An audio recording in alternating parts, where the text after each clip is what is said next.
11 satuan layanan pemenuhan gizi atau SPPG di Kabupaten Kendal belum memenuhi syarat sertifikat layak higien sanitasi. Bahkan 11 SPPG tersebut kedapatan menggunakan air tidak layak konsumsi. Hal ini disampaikan Bupati Kendal Diah Kartika Permanasari saat sidak di SPPG bersama BPKP Jawa Tengah di Bugangin, Kendal. Hasil pemeriksaan laboratorium Dinas Kesehatan menunjukkan 24 SPPG telah memenuhi syarat, 7 masih menunggu hasil uji, dan 11 belum memenuhi ketentuan karena airnya terindikasi bakteriologis. Menindaklanjuti hasil tersebut, Bupati Kendal meminta 11 SPPG yang belum memenuhi syarat segera memeriksa ulang kualitas airnya dan mengganti sumber air dengan yang lebih aman.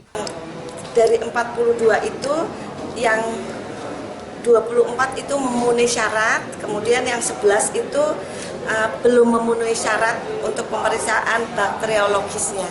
Sebagian besar sih yang tidak memenuhi syarat itu terkait untuk penggunaan airnya, karena mungkin menggunakan air yang isi ulang gitu. Okay. Nah itu, kemudian yang 7 itu belum keluar dari total keseluruhan 42 itu. Yang tidak memenuhi syarat ini sudah kita feedback ke SPPG-nya untuk melakukan pemeriksaan ulang air. Nah, mengganti juga nih apabila kemarin mungkin pakai yang air yang kurang bagus itu. Okay. Dan kemudian untuk yang sudah memenuhi syarat ini sedang berproses untuk SLHS-nya. Nah hari ini kami mendapat Kepala Badan Pengawas Keuangan dan Pembangunan BPKP Jawa Tengah, Buyung Wiromo Samudra, menyampaikan sidak ke sejumlah SPPG untuk memastikan pelaksanaan program berjalan sesuai ketentuan dan standar nasional. Menurutnya, alur kegiatan dan bahan makanan yang digunakan SPPG secara umum telah sesuai dengan standar kesehatan. Meski demikian, ia menekankan pentingnya pengawasan berkelanjutan agar mutu pelayanan tetap terjaga dan resiko kesehatan dapat dihindari. Dalam beberapa hal tentu kita lihat ada yang sudah memadai, tapi pastinya ada juga yang harus ditingkatkan. Tapi karena kami dari BPKP kan secara umum ya, tadi kami memberi masukan kepada Ibu Bupati untuk membantu dengan memerintahkan misalnya dari Dinas Kesehatan dan juga mungkin dari RSUD kan punya ahlinya tuh, ahli kesehatan dan ahli gizi, bukan cuma gizi, tapi kesehatan makanan ya, inspektur khusus itu untuk membantu mengecek apa yang harus diperbaiki.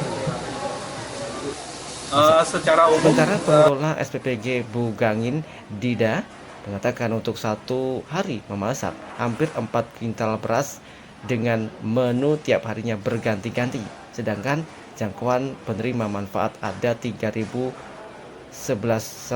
penerima manfaat. SPPG Bugangin kita melayani 3.900 penerima manfaat. Itu terbagi dari SD, TK, PAUD, Bumil sampai ke SMP dan SMA. Dalam satu hari memasak berapa kilo beras ini? Gimana? Satu hari masaknya berapa kilo? Kalau untuk beras itu sekitar 6 sak. Berarti kalau dikali 25 ya sekitar 130-an kilo. 130 kilo. Untuk menunya sendiri, menunya sendiri bagaimana? Kita bervariatif sepanjang itu memenuhi standar gizi, kalori, protein, karbo dari standar Permenkes, Kementerian Kesehatan. Dan kita variatif dalam satu minggu itu menunya berbeda-beda. Seperti itu. Sementara 24 SPPG yang telah memenuhi syarat sedang menjalani proses penerbitan izin SLHS di Dinas Kesehatan. Terkait izin lingkungan, perizinan SPPG dilakukan melalui Badan Gizi Nasional ke Dinas Lingkungan Hidup.